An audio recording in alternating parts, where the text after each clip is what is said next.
Welcome back to the All Purpose Pod for an All Purpose Life, wherever you are and however you are listening today to the Call Me Mr. You, the podcast. Thanks again for making us part of your week. We are formally that Monday thing. We've been going on Monday morning to 9 a.m. for quite a while.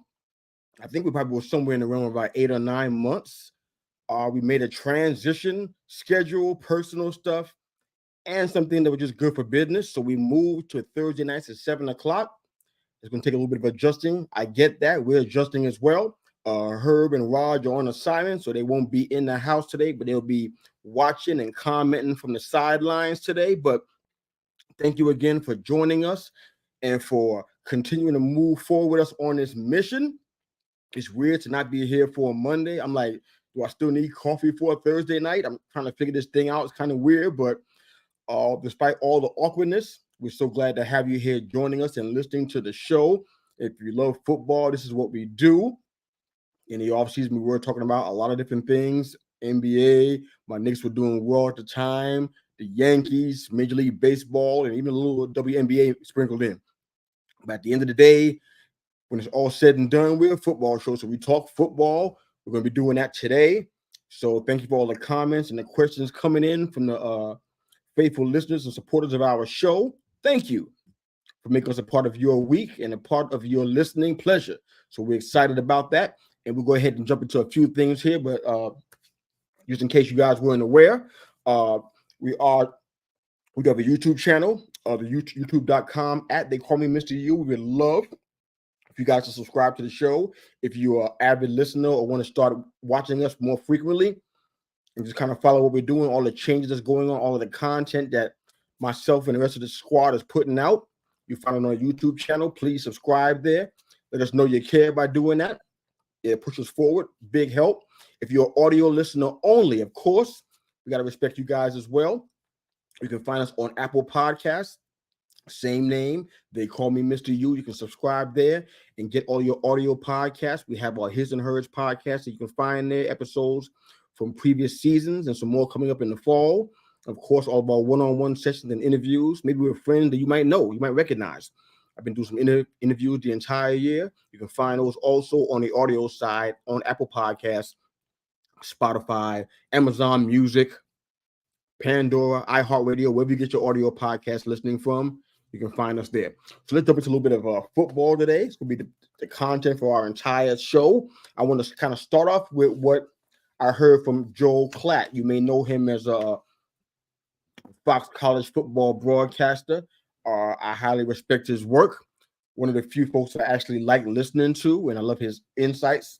He's a former college player with Colorado. He has some great insights. Well, he dropped his 12-team bracket prediction, which I thought was so interesting. I said, let's talk about it on the show tonight.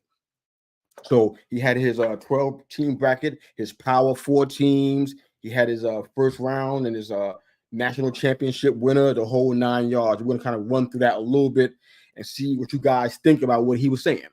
So in regards to the Big Ten, most of you guys are probably predicting the same thing. Joel Klatt predicted Ohio State over Oregon. I think I've been hearing it kind of going both ways, Oregon over OSU or Ohio State over Oregon. I've heard it both ways. Oregon's path is really easy. They got a tremendously easy schedule for their first season in the Big Ten. I think that a lot of the Big Ten teams are going to be kind of targeting them for coming in, with the swagger they had after last season. They only have probably 2 preseason ranked opponents on the entire schedule. So that's going to make it a lot easy for them to kind of get to this place that Joel Klatt is predicting. Or they play Ohio State at home, and they play a Michigan team that lost most of their key figures in last year's national title run in the NFL draft, leaving for the NFL. So they're going to be playing them probably in Oregon, I think. So Ohio State is loaded. I got to give them props for that. They definitely are. It'd be surprising for them to not be at the top of the conference, but Joel Klatt predicting Ohio State's going to win over Oregon to win the Big Ten. Love to hear your thoughts on that as well. On the SEC side, he's predicting Georgia over Texas. Pretty interesting. I don't really have a problem with that. I think that Missouri has a favorable matchup there. Ole Miss has talent, believe it or not. They were really good last year, to be honest with you. They're a lot better this year. Oklahoma could be a factor as well. Georgia has some great things going on. We watched kind of some of the games in the preseason. If you have been watching Carson Beck, I want to see how he was going to adjust to kind of step back into that role with the team changing a little bit, with him not having his safety plug in Brock Bowers anymore because he's moved on to the NFL. So I'm kind of curious about how he would handle that. We'll see. They got a smart coach in Kirby Smart, no pun intended. So we'll see how that looks. On the Big 12 side, this is a prediction that I actually agree with. Utah over Kansas. I kind of feel like Utah kind of came on at the end of the season last year, and they have what I think is a really good team. I don't know that they're going to be in the college football playoffs. We'll see how Joel Klatt predicts that, but they have a nice situation in moving to the Big 12. Kyle Whittingham is a really good coach. Can't argue that, really. They've won their conference every year, and I think that I watched Cam Wise, that's their quarterback. I watched him play. There were some challenges with him decision-making wise, but they're obviously getting better. So Utah is definitely a favorite to do that. So I think the Big 12 and winning over Kansas makes sense. The Big 12 is not the strongest conference in the world, so it makes a lot of sense there.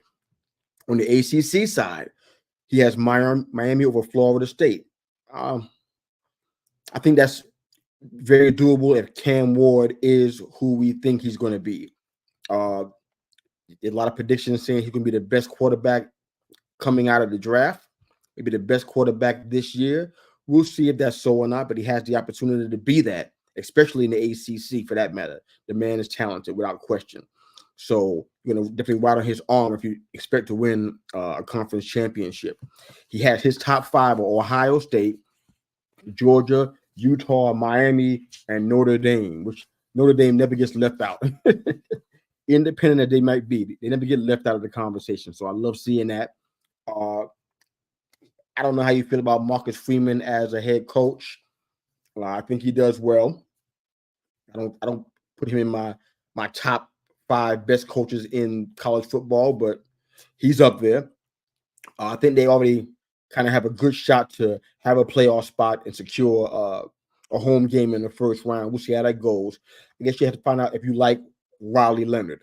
I wonder about that. Herbert said he disagrees with the Miami love. If Cam Ward is who we say, if he is who we think he's supposed to be, or he is who everybody's predicting he's going to be, Miami might come in and surprise you, man. So we'll see. But bringing in quarterback Riley Leonard, I wonder about that. I've watched some of his game before he came over. They have a favorable schedule, so that's going to help out in his favor. But you had to really think, is he? Because I think if he got drafted today, he'd be serviceable in the NFL. He probably wouldn't be an elite starter in the NFL right now as it stands. So I wonder what he brings to the table for Notre Dame in this highly competitive market that he'll be playing in, the teams he'll be coming up against. He's going to have a really weak schedule. There's going to be some challenges to them kind of going further than they have last year. Texas is a name that Joe Klatt's talking about. They're going to be talking about that a lot because ever since they hit the Big Ten, their name kind of been on the top of everybody's list. Steve Sarkisian has those boys playing, at top speed. They always have a chance to go far and do things that are considered impossible. I know Georgia fans probably won't enjoy this comment I'm about to make, but there's a chance Texas could beat Georgia. Georgia, they lost some talent to the NFL, and some things have changed a little bit. But I think at the end of the day, I think Georgia is probably the stronger team. But we'll see that Texas does have a chance. You can't count them out, but we'll see how that goes. And they are playing in Atlanta, so home field advantage and all that stuff. So I think that there's a good chance that Texas is going to definitely get beat by Georgia. I think our guy Herb agrees with that. We'll see how that goes. He got Texas at going 11-11, no worse than 10-2. Okay. There's going to be a bump in the road, I guess, at some point, just because of who they had to face and the increased talent they have to face now. Facing Oklahoma is part of their regular schedule with the Red River rivalry. Say that 3 times fast. Well, my question is with this Texas team is Quinn Ewers. I thought he was coming out into the draft. I think I had him slotted somewhere around maybe 6 or 7 quarterback. Excuse me. So I wasn't sure where he'd be a good fit. I had some teams that I think I mentioned on the previous show, but not quite sure where that is now. But I had him somewhere slotted in that realm. But he's still staying with Texas for another year, so that's good. Is he going to take them to the next level? They got a lot of guys that they lost. I think I probably have some notes on some of that stuff here too. I know that they got some O-line challenges. I heard about that, and we kind of seen some of that. They got a vet in Banks, but besides that, the O-line is pretty much untested right now. They had this awesome 1-2 punch in Baxter and Blue. They're running backs, but I think Baxter's out with a knee injury. So now we're looking at, Blue having to carry the load, and I wonder if he can do that. They're going to need that in order to compete in a conference with such strong defenses in it, particularly the Oregons and the Michigans. I'm not sure they're on their schedule. I think Texas has Michigan, Oklahoma, and Georgia on their schedule, so it's going to be tough as it is. So we'll see how that goes. All right. So moving on, we got Oregon. The Ducks are pretty much everybody that's talking, everybody's analyzing this. They're saying that the Ducks are going to be in the playoffs without questions, like almost like they're inevitable. I think that's interesting. I'm not going to poo-poo that idea and say it can't happen, but it's interesting that they got them in this place almost automatically. Like they came over from their own conference, from the Pac, and they're moving into the Big Ten, and they're automatically in the college football playoffs. Like they're that much better. And I guess to a large degree, they're a lot better than a lot of the teams that they're coming in the conference with. They're growing. I think most of the teams in the Big Ten have improved. Even the Indianas and the Illinois, they've improved. The Nebraskas have improved. But Oregon is just a different beast. And I kind of feel like, I don't know if I believe in Dylan Gabriel as much. I know when he was in Oklahoma, he was a big deal out there, and it was hard to, there were some mixed reviews by this time in Oklahoma. But for me, I'm like, he's going to be in Oregon. It's going to be a big stage. He's going to have to do things that Bo Nix was able to do very well in his offense under Dan Lanning. Getting the ball out of his hands, number one, is a big deal. Did he do that in Oklahoma? I can't say that definitively. But in this case, in Oregon, he has to do it because of who he's going to be facing defensively. I think they have OSU and Michigan on their schedule. Those two alone are enough to drop you down to a 10-2 if things don't go well from the quarterback standpoint. So these guys are already being slated to be in the playoffs. We'll see if that's the case, but that's what they have going on right now. I think that they're going to be facing I think they have are they facing the Crimson Tide? Are they on the Alabama schedule? I don't think so. Okay. So Oregon, they have them slotted for the playoffs, so we'll see how that goes. And Roger's saying that Texas has one of the easiest schedules without question. You really got to get by Georgia. Bro, I don't think it's going to be a cakewalk for them to get past Oklahoma. And on top of that, I don't think it's going to be a cakewalk to get past Michigan either. I know that nobody is saying much about us. Nobody's thinking that Michigan is going to do anything this year because we lost so many pieces. But I think what's being overlooked is how much we have retained and how much is still on the field. Now, the question is going to be the quarterback play. Is Alex Orji going to be able to be mobile and accurate enough to kind of replace what JJ was doing? Let's be fair. JJ wasn't throwing a lot. I mean, there was a lot of emphasis on the running game, and Donovan is still back there, and we got some guys behind him that are studs that, are not being talked about a whole lot. So I think there's something to watch out for too. So I'm not saying they're going to beat Oregon, but it's something to think about. I'm sorry, Texas, but we'll see how that looks. All right. And Mike said he had Texas going undefeated in the regular season. All right, we're going to talk about that. Undefeated, huh? But Joe Class goes on to say he has Texas at number 6 going over Michigan at number 11. It pains me to ever hear that, Michigan is going to take a loss, especially after the incredible undefeated season that we had last year. It was monumental. I don't care what people say about it. You can't take it from us what we did on the field, in the field of play. We were juggernauts out there, and we just dominated people. pure and simple. I guess in his prediction, we take that L and we get knocked out. We'll see how that looks. He also has Oregon over Alabama. I think a lot of people want to see Lanning and DeBoer kind of face off again. It's not the same team they had last year, but should be still an epic matchup. Both teams are definitely talented. You can't really deny that. I think that Joe Klatt is thinking that the environment of Oregon, because Alabama be playing on the road, is going to be too much for Alabama to handle. We'll see how that goes. Love to hear Herman Rogers' thoughts on that. They're big Bama fans. I think they play in plenty of tough environments in the SEC. That should be something that's going to surprise them. But apparently, Joe Klatt thinks it's going to be a very big factor in Alabama taking an L against Oregon in his scenario. He has Ohio State winning the Rose Bowl over Penn State, which kind of implied that Penn State is going to be better than us. It's hard for me. It's hard for me to imagine. I think I would take Alex Orji over Drew Aller, but I just don't. I'm not quite there yet. I think one thing that you hear about, we talk about Michigan throughout the next several weeks leading to the season and in their first few games, but it's kind of hard to tell what they are. We're talking about stuff that's on paper, and you can't really tell from that what's going to take place on the field. I mean, they got talent everywhere in that on the offense and the defensive side and in the trenches, and it's going to matter how they play together, how they kind of get galvanized under Sharon Moore and some of the returning coaches, some of the new coaches that are coming in. So we'll see. Their defense is going to be different with Wink Martin there. We're going to see what they're going to do there. So it's really going to be hard to make a prediction, but people do that because that's the business that they operate in. So they're going to make predictions about who's going to beat who, and that's totally fine.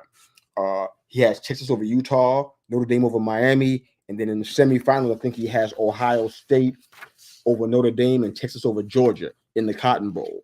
So those are his predictions. He has Ohio State facing Texas, number 1 seed versus the number 6 seed for the national championship. Who do you think is going to win that matchup? I'm excited to hear your thoughts on that one. But that's what he has going on. Cool stuff. Ohio State is definitely strong, but to be honest with you, they've always been strong. They've always had talent from top to bottom. I guess a question to ask yourselves, you can drop your answers in the comments section. Ohio State's been strong since ever. They've always had talent at every level. You know what I'm saying, but they haven't always won a national championship. What are they going to do this year with the talent that they have? Is it automatic? Is it a done deal? Or is Texas going to pull a win out in Joel Klatt's scenario? Mike is saying that he had the Run In podcast, which you can find, of course, on his YouTube channel. Search the Run In podcast with Big Mike. He's saying that in this instance, I'd probably say Ohio State for the national championship. Okay. Awesome stuff. We'll see. We'll see how that goes down. So drop your questions or comments regarding this. Who do you think wins the national championship? And do you think it's Ohio State? Can they finally pull it out? Or is Ryan Day doomed to get fired? We'll see what happens. I know most Michigan fans would be happy to beat them and not win a national championship, which is not my thing. But for me, I'm like, beat Ohio State and get into the CFP. If we can do that, for me, it's a winning season because we lost, I think last count was 24, 25 players in the draft. You almost got gutted. Some guys stayed when they could have declared, and they say we still got Colston Loveland, the tight end, and Donovan Edwards and Will Johnson still back there. We got a lot of talent that's still hanging around. So I'm excited about where things are going for the most part. All right. So one segment we've been doing for quite a while, at least the past month or so, I think. I get Herb to help me out with that one. But the best units in the game, and we've been breaking down every position, and we're coming down to the end of this little game that we're playing. Best units in the game. This week's going to be defensive line. Herb dropped all of his predictions or his takes on the best D lines in the game. So I'll be pulling those while I'm pulling mines as well. All right. So this is where Herb got. Boom, boom, boom. So Herb's best D line, the Jets, the 49ers, and the Browns. Well, great minds definitely think alike. I had some of the same thoughts, but slightly different on the last one. But for me, my best unit defensive line wise is going to be the Jets. Uh, their defensive line is monsters. I mean, John Franklin Myers, his name gets tossed around a lot when it comes to one of the best D liners in the game. Bryce Huff is back there too. Uh, they brought these guys in and they're making an impact. Sound like right away already in camp, which is not saying a whole lot, but they're predicted to do a lot of great things for the Jets in the season. And you know what? They're going to need to have that because of the kind of defense what kind of offense they're going to be playing, like a high-powered Miami offense. And then you're talking about some of the other AFC monsters they're going to be going against offensively. A strong defense is going to help Aaron Rodgers and the offense a whole lot. The Hassan Reddick situation is, guess we'll talk about that on a different episode, but that's a problem. He just got there and he's already looking to find his way out. I doubt that the Jets are going to give him his trade request, especially after just getting him in the offseason. So it's going to be a big challenge if he plays up to his capabilities and he's not in his head about the disputes he's having with the team. So we'll see how that goes. Quinnen Williams is the name that you hear all the time. He's disruptive. He's fierce. One of the best D linemen in the game, without question. And it makes them really, really strong. You got those kind of talent and guys that haven't even named yet that are just stellar on that D line.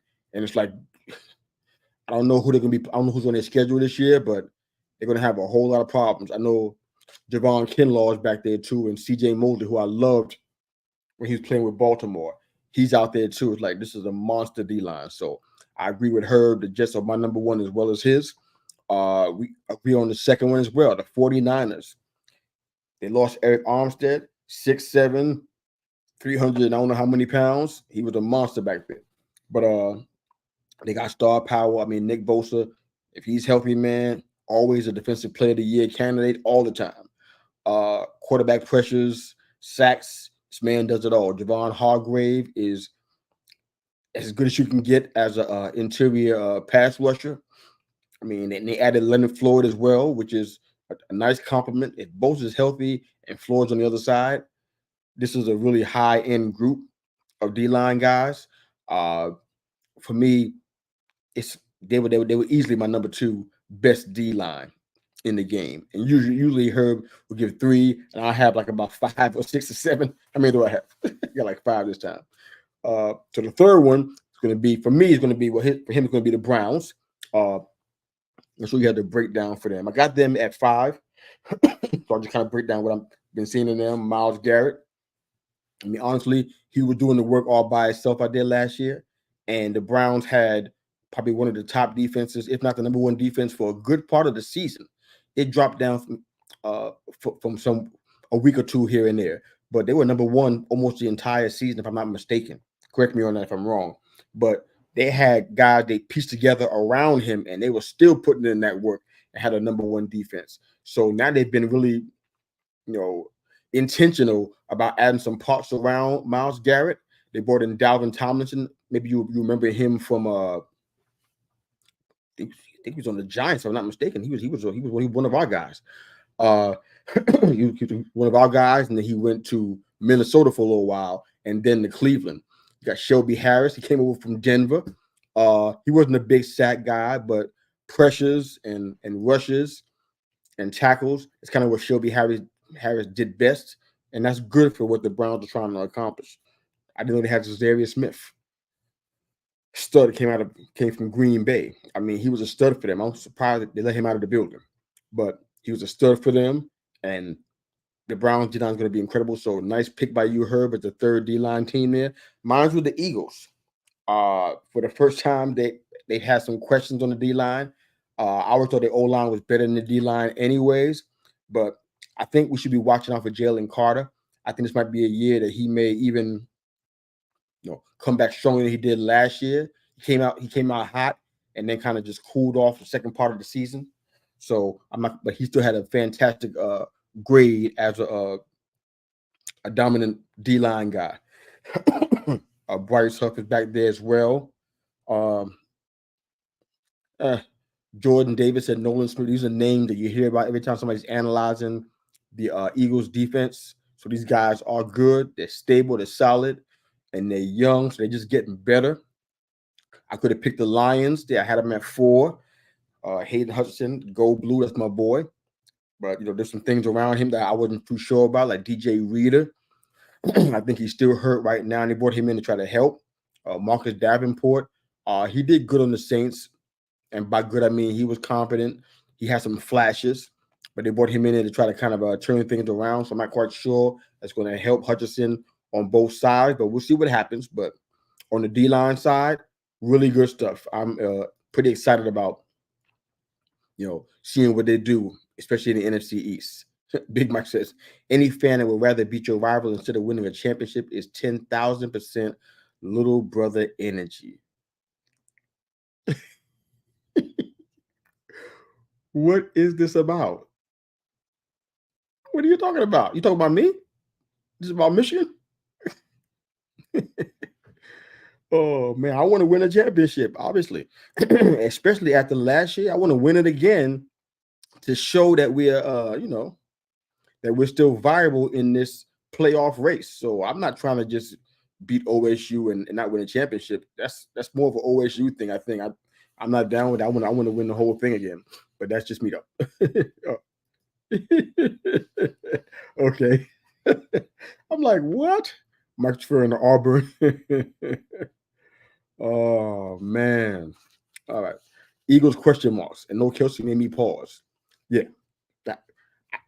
I've been saying it for several weeks now. I'm like, how do you replace him? He's been so solid and so stellar for so long. I can't recall anybody saying a bad thing about him for his entire career. I don't mean personality and character-wise. I'm just talking about on the field stuff. I haven't heard anybody say anything about him bad at all as far as his play. Nothing. He's been probably, would you say, one of the best centers of all time, would you say? Let you guys decide that one. Was Jason Kelsey one of the best centers of all time? He was definitely one of the best for years and years in this league. That I will say. Maybe not number 1, but got to be top 3 for quite a while. I'm kind of with you, Mike. I'm probably going to put him up there. I mean, he was stellar production wise. I mean, as consistent as you can get. So to replace him, it's like you can't just throw anybody in there. I don't care if it's an understudy who's been sitting here watching him and holding the clipboard and learning from him all these years that he was starting. You can't just put him in there and think he's going to be Kelsey. So I'm with Herb. I have some questions about whether they'd be able to replace them. All of the analysis and the predictions, they're super, super positive. They're very positive that the Eagles have more than capable talent on their O-line to kind of keep it going. I like Jordan Mailata. I think Cam Jurgens might be the next man up as a center. I think he can be able to hold that job down. Landon Dickinson is the name that you don't want to try to, you don't want to take for granted.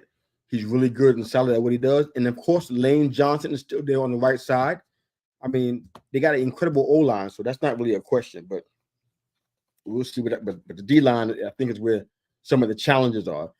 You got guys that, besides Bryce Huff and Jalen Carter, you may not know a lot of these guys. It's not that they got to be famous or anything, but you don't know a whole lot about what they're going to do in these situations. They don't have a whole lot of in-game experience, but we'll see how that goes. Good morning, sir. This is a comment from Raj, one half of the Herb and Raj podcast. They've been mainstays on that Monday thing since we started doing this for the most part, and they have a incredible podcast called the Herb and Raj podcast, aptly, every Tuesday night at 8 p.m. on Central Time. They're rocking the football talk like nobody can out there, college, pro, they're doing it all. These guys are fantastic at what they do. So good evening, sir. Roll Tide. All right.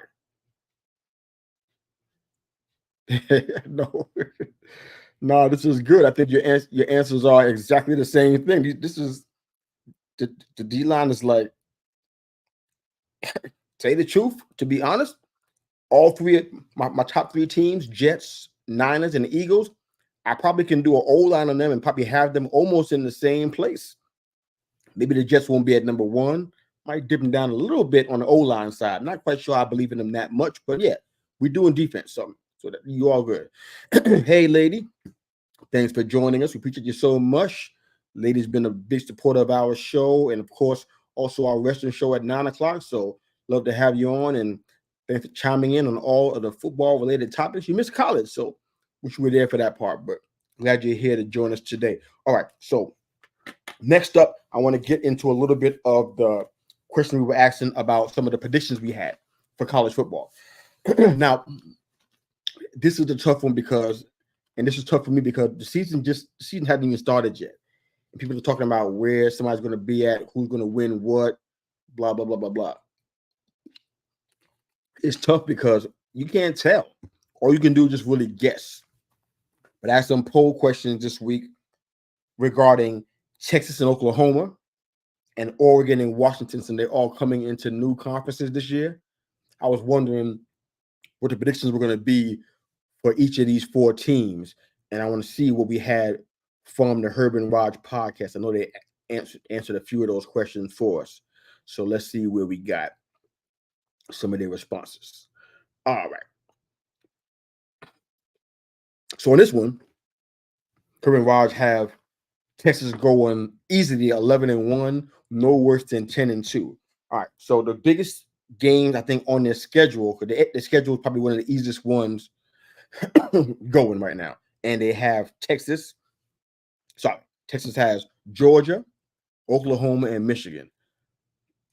Not being a homer, but in my humble opinion, these three games are not going to be gimmies. Texas is going to have to work for these. They're going to feel the heat from the defenses in all three of these teams, on all three of these teams, Michigan, Georgia, and Oklahoma. They're going to feel the heat.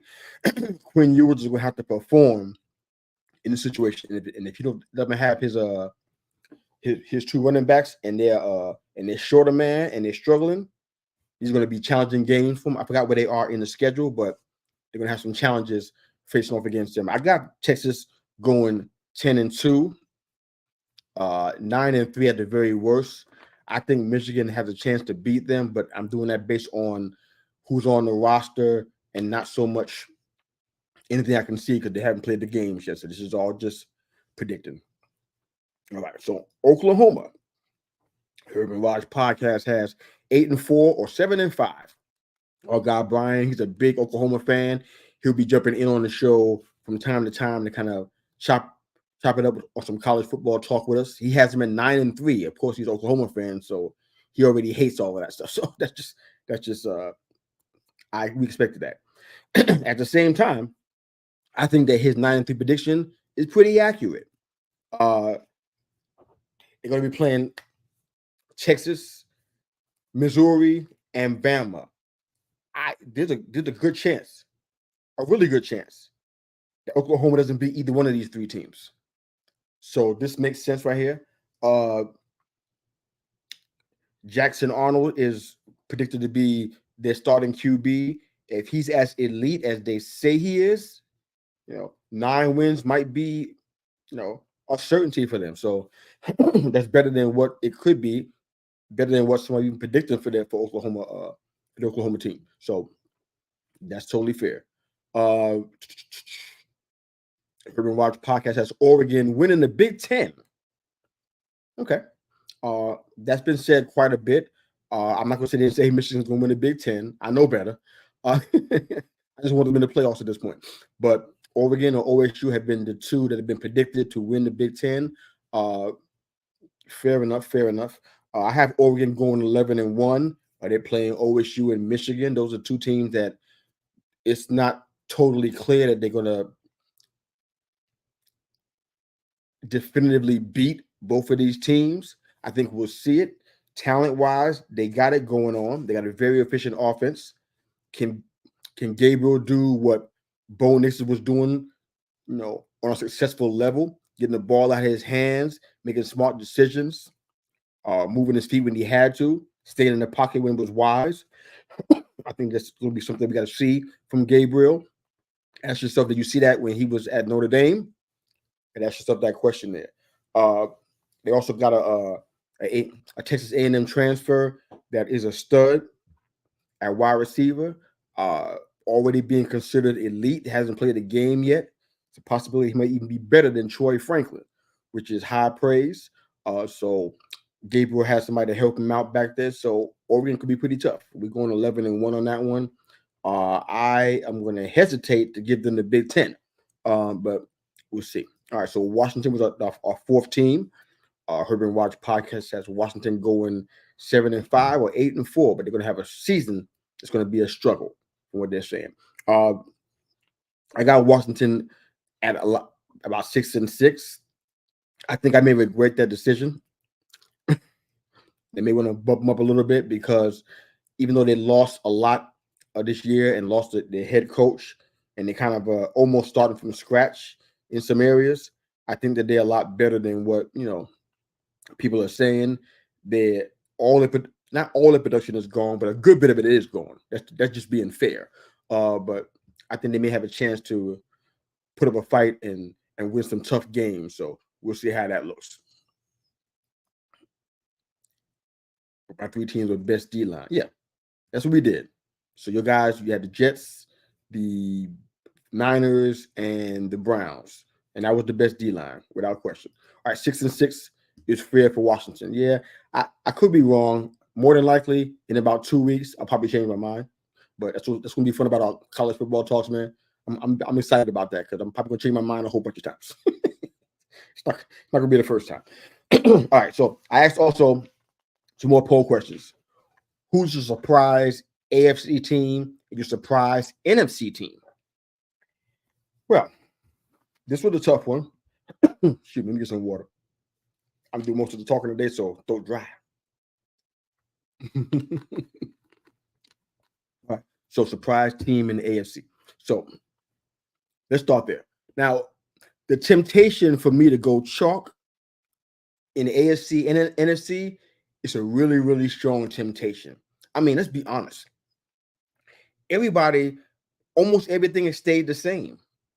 In all the teams that you will call contenders and automatically put them in the playoffs, whether it be the Eagles or Cowboys or the Niners, the Chiefs, the Dolphins, not a whole lot has changed from last year. Everything is pretty much the same as it was last year, with a few notable exceptions. For example, Philly got Saquon Barkley now, so their running game is going to be a lot more powered. The Saints got Chase Young. I mean, they squeaked out, being at a chance to get the division last year. NFC South, nobody seemed to win it last year. And Chase Young is already going to be joining an elite defense already. So they're going to be better just because he's there. Atlanta got Matt Judon and Justin Simmons. I still don't know how they pulled it off. But they're going to be better than they were last year without question. I mean, having Kirk Cousins and the reliability at that position, and we know that his time in Minnesota, he was fantastic in the regular season. But when the spotlight got hot in prime time games, and in postseasons, he seemed to wilt under the heat. So we'll see if that happens in Atlanta. But they have a stud behind him, Michael Penix, who they seem to be pretty high on. They sat him for most of the preseason, so they're very, very, very, very, very high on him, clearly. And then, of course, on the AFC side, Baltimore got Derrick Henry from the Titans, who's a stud. I mean, you know this, 6'5" or 6'4", 270-something pounds. I mean, you don't want to try to tackle that dude. And most of the guys made a whole bunch of business decisions in the NFL last year and didn't want to tackle him. So most of the big the front runners, if you will, nothing has changed with their teams for the most part. So if we're talking about surprises, we got to go off of that page and go somewhere else. And we can do that. All right. So for me, my surprise AFC team, this is going to be a tough one for me. Now, I want to answer his question. Okay. Herbert saying, do the Bengals count? I'm going to say no, only because people are already expecting them to compete. I mean, I just did a a prediction show, and I had the Bengals going deep into the playoffs. So it's like that's not something that is a stretch for most people. Most people already are thinking that already. That's what's going to happen. So I guess it's not really that much of a stretch. Uh, but your other prediction, yeah, that potentially could be that. I mean, people got the Colts in the playoffs as well. Even if Richardson wasn't there, they had him in the playoffs last year too. But that was highly dependent on Richardson being healthy and everything. But they still did that. Still made the playoffs even without him. They had Gardner Minshew, which is like surprising all by itself. No offense to him, but it's like he took them to the playoffs. So they must have talent on that squad, and they most definitely do. Check out their roster. You can see it. They got talent on defense, and they always seem to do that.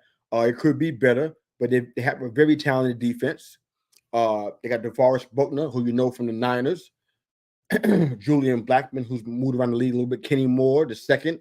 He's been a mainstay there for a while. Jalen Jones and Zaire Franklin. I mean, they got talent on there, guys that you know, that you've seen them play. So I'm not sure these guys are surprised either. I'm going to go ahead and go with the Pittsburgh Steelers. I think this is going to be a surprise. I'm curious to see how Russ and Mike Tomlin work together.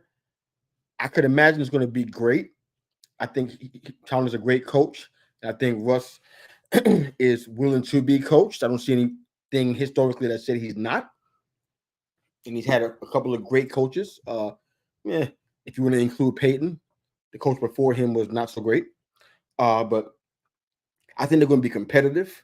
I think the Steelers are that team that kind of got a chip on their shoulder because nobody's saying that they're going to win the division and go deep in the playoffs. Nobody's seeing that. They kind of like, they know they're going to have a strong defense, but nobody's giving them credit to be anything more than that. But this roster has a good mix of talent. They got youth who got potential, and that P word can be good or bad. Depends on how you want to use it.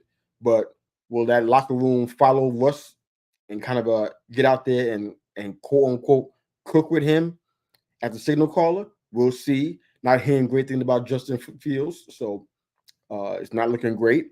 That could be pretty bad going down the line. But I'm gonna give the Pittsburgh Steelers my surprise AFC pick. I think they're gonna do a lot better than what's predicted. I've seen some numbers, but I won't quote those this week. Maybe next week we'll touch that, or the week after. But I'm gonna get my Pittsburgh Steelers gonna be my surprise AFC team. For the NFC, who you got, guys? All right,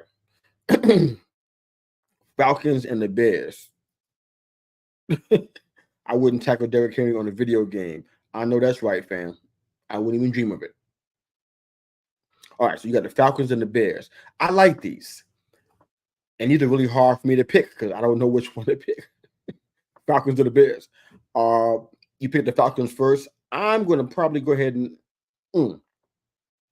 I'm inclined to go with the Falcons too. But since you already got them, I'm going to go ahead and go with the team that we've been talking about on a couple of shows. I'm going with the Bears. I mean, honestly, the only question I have about the Bears is on the defensive side. Jalen Johnson is definitely their guy at corner. I like him. I think he should hang out there. Hopefully, he stay. The Tremaine Edmonds from Buffalo. That's going to be an underrated move on the defensive side. TJ Edwards from from Philadelphia. That's going to be another underrated move that they got. Montez Sweat over from the Commanders. He's always been really good. That was a tough decision for the Commanders to let him go. It was all financially related because they didn't want to do that. But on the offensive side, they got DJ Moore, who came back over another year again. Rome Odunze from Washington. Keenan Allen from the Chargers. And they got some Cole Kmet's been solid at the tight end over there. And DeAndre Swift. They got him and Khalil Herbert in the backfield. If they're healthy, that should be a nice running back combo if they're healthy. But Caleb Williams been looking pretty good. I know it's just preseason, but if he plays anything close to competent, he got talent back there to back him up. He got guys that can catch the ball, that got breakaway speed, that can, to a degree, get 50-50 balls, which is good the way they play. Guys to get yak yards after the catch. I think the Bears are going to be my surprise team. I have no idea what they're going to do, but I'm going to give them, and I have done this on my prediction shows, other prediction shows. I'm giving them not only a surprise NFC team, but also I see them in the playoffs this season. They're going to get knocked out in the first round. I see them in the playoffs. As a matter of fact, and that was a slippery slope. I had another team that I wasn't sure if they were to be the one to knock the Bears out. There's still a chance that could happen. I reserve the right to change my mind on that one as well. All right, so what we guys said? Hot take. Penix finishes the year at quarterback, not Cousins. That is a hot take, man. I love it. All right, so we get into our SWX. Excited about this one.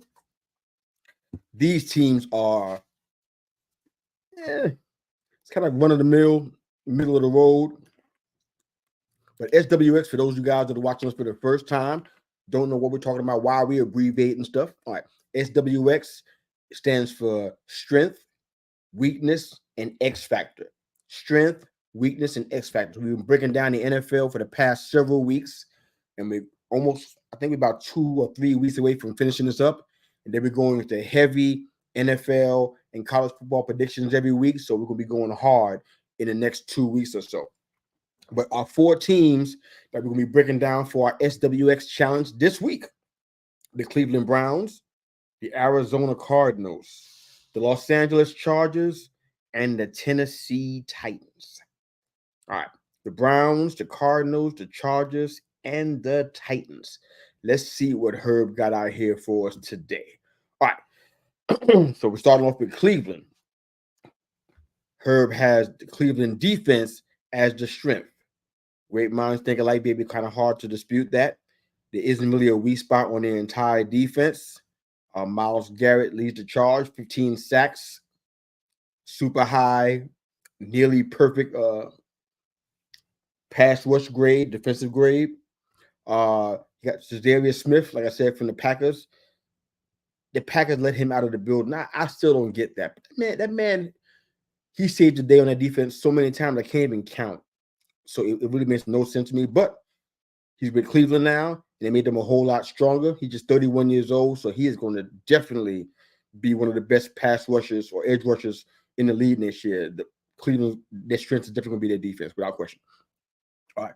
So his weakness is going to be them playing on the road. Their defense doesn't travel well. Okay. What I got is their receiver depth. Amari Cooper's 30 years old when the season starts. They brought in Jerry Jeudy.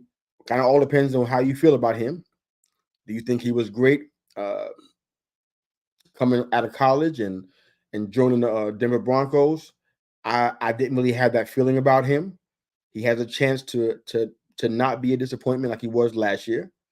I mean, first round pick and having the injuries and inconsistency he had with the 3 seasons he was in Denver. He has a lot to battle through. I think there's a problem back there. Elijah Moore is a guy that they're waiting for him to kind of come up, and it hasn't happened yet. So I think this could be a big problem for them. I doubt very highly that the issues with Deshaun Watson are over with physically. It looks like Herb has the X factor being Deshaun Watson. Makes a lot of sense. Who do I got? Mine's are the same thing. Man, Herb, we think alike, man. It's scary, but I like it. So he's both of our X factors. So that means if he's healthy, if he's throwing the ball the way we expect that he should be able to do after how many years of rest? 2 or 3 years. This is the longest lunch break in school history. So if he is able to function on any level competently, this team is going to go a lot of places. They can't go get Joe Flacco anymore because he's on a different team now. So they're going to need these guys to step up. So Watson's definitely one of those names. All right, next up we got Arizona. All right, Herb's Arizona strength is the run game. James Conner's been a beast. Plus Kyler adds to that. Can't dispute that. All right, so I like James Conner. Loved him in Pittsburgh, but love him here as well. I love Trey Benson behind him. I think he's one of the top guys I had running back wise coming out of the draft. So I'm excited about that. Amazing how nobody's talking about Marvin Harrison Jr. at all, but I guess that's another topic altogether. But so you got them as your run game is your strength. I have same thing. I didn't even see it. James Conner has an 88.4 rushing grade. That's probably the biggest reason why. You're gonna be a threat, like you said, with Kyler and with Trey Benson back there. I like it. Okay, cool. We're doing the same things again. Arizona weakness. What do we got for it? All right. Run defense, one of the worst. I just got the defense, period. Lowest graded defense in the entire NFL since and Jonathan Gannon's gonna be, the head coach, and they struggled in the run, they struggled in the pass game, they struggled, period. They had 3 defensive players that were like well below par, well below average. So this is going to be a problem. I think we're both on the same page. You just got the run defense, but I got the defense as a whole. X factor wise, team morale. Okay, you pull that one out, brother. Team morale. They don't like the owner or the facilities, and will that carry over to the field? It's a good question, man. I don't see how that stuff doesn't. We could say be professional and do your job and that kind of stuff. It's easy to say that, you know what I'm saying? But those things impact people, and it impacts you mentally and emotionally. So if you don't like ownership and you got really good reason for feeling that way, and somebody who's coming in and giving you pep talks and talking to you, and you know that you don't like them, it translates. The facilities, I don't know if you mean the turf / grass or where they work out. I'm not sure where you're going with that one, but they're having problems with that. It affects their ability to perform. So I'm definitely with you on that one. My X factor is going to be one of the O-line guys, Paris Johnson Jr. He had a decent rookie season, but they're relying a lot on him protecting Kyler. So if he does that, it's going to help Kyler, stay out of trouble and kind of stay healthy. So that's going to be a good thing too. So let's see what else we got here. All right, so we got the Chargers up next. We're moving pretty good here. All right. So the Chargers' strength is Justin Herbert. Tools to be elite. Can he finally get there? I wonder about that myself.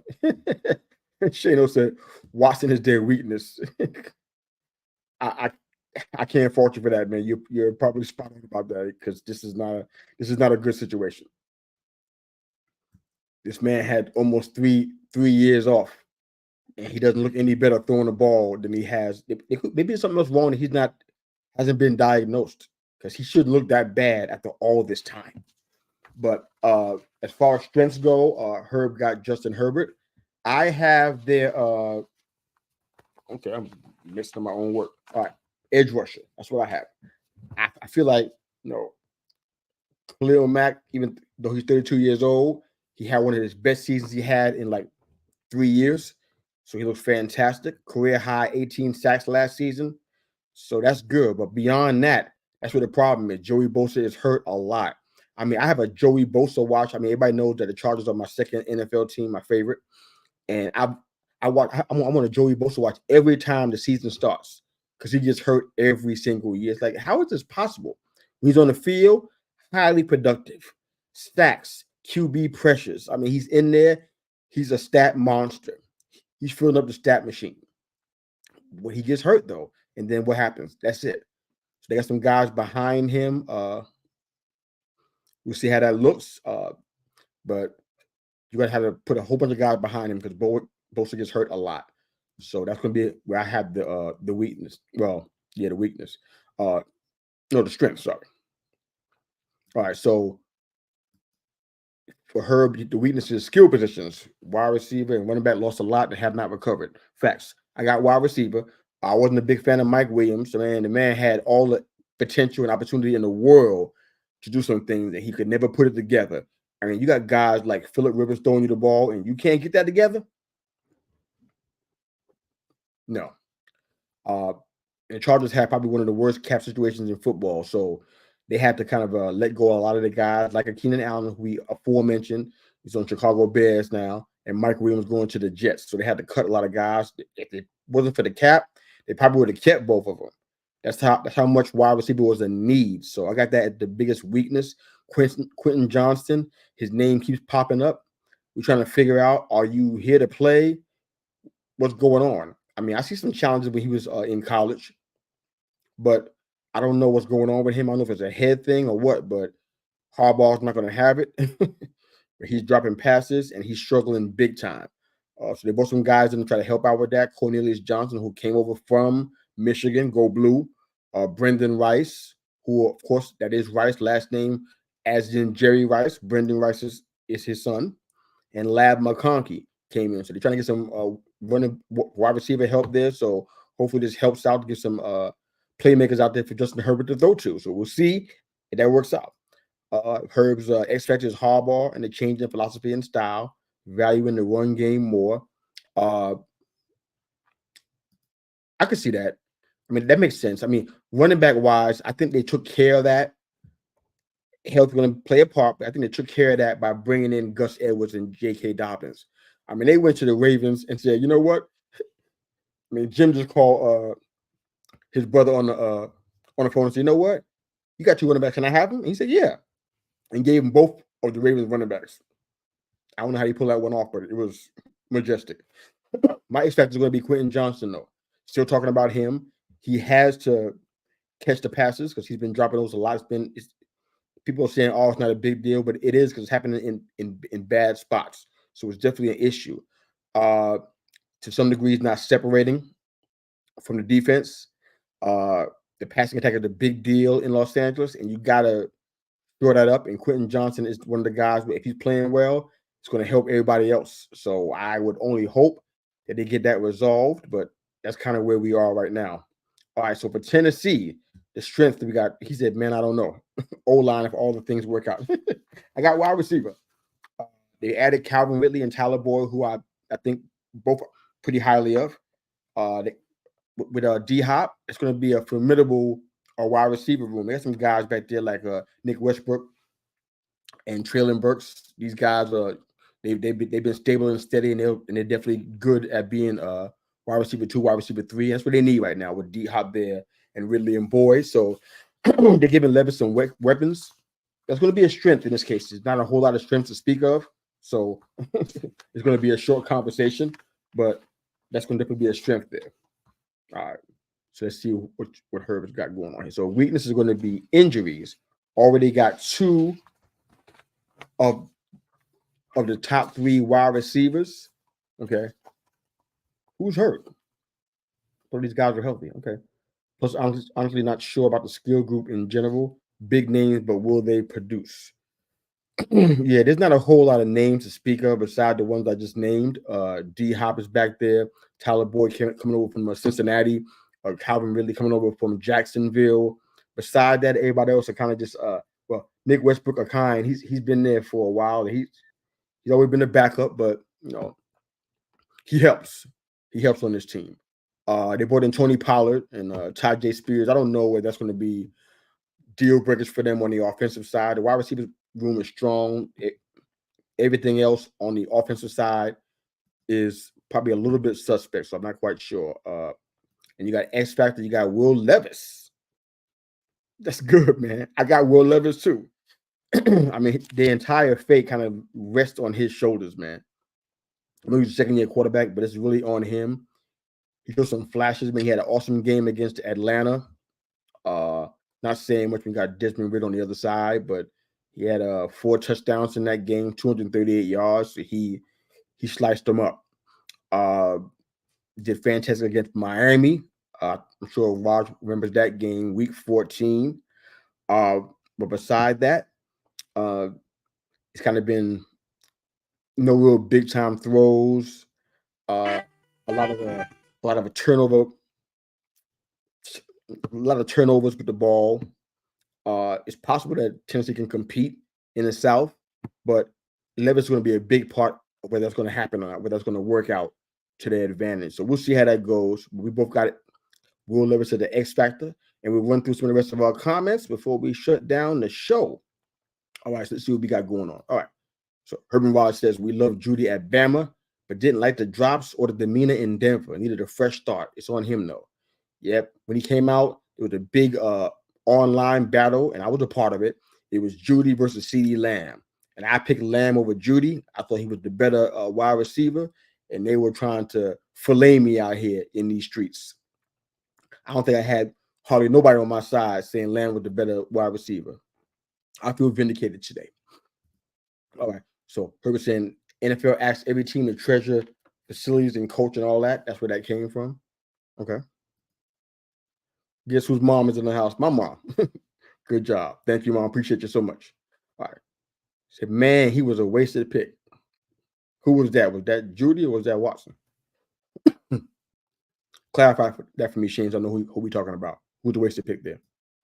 All right. So Herbert Wild says, I almost went wide receiver for the Titans, but age and injuries made me pause. And well, you should have, man. That's one of the teams you used to watch, man. But your guys, that team has changed, especially with D. Henry gone now. I'm not sure what's going to happen. And you said Boyd and Hopkins are both hurt? Wow. I guess they're the X factor as well. I thought that was their strength. I mean, that was the only strength that they had on this entire team. I hope there's no Tennessee Titans fans that are offended by that. I apologize, but that was their strength on this team. They didn't have anything else. Their running game wasn't their strength. Their pass rush isn't their strength. Their cornerbacks and secondary is not their strength. This is all that they had, and now they're hurt. If they're not ready for week one, it's going to be a nightmare scenario in Tennessee. But thank you, everybody, for continuing to ride with us as we go through this transition in our show. It's been so much fun. I miss all of the guys being here with me, but they're on assignment, but they're still chiming in and helping out, and we'll be seeing them next week and jumping in here live again with some more football talk. We got a big slate of football on tap for next Thursday, so get ready for that. Don't go on Monday mornings at 9 o'clock a.m. trying to find us. You can stay asleep. You can stay in the cubicle. We ain't going to be there. We're going to be here Thursday nights, 7 p.m. If you guys are big into wrestling, check us out at 9 p.m. tonight. Thursday night tag team. We go in hard on some wrestling. So let's hear from you guys on that one. But for all you guys that are checking us out, Herb and Watch Podcast, Tuesday evenings, 8 p.m. Central Standard Time. And of course, you can find us here, that Thursday thing at 7 p.m. EST, and the Thursday night tag team at 9 p.m. EST every Thursday night. Thanks again for joining us. We definitely appreciate all support. Keep doing what you do. We're going to keep doing what we're doing. Enjoy the music. Coach out.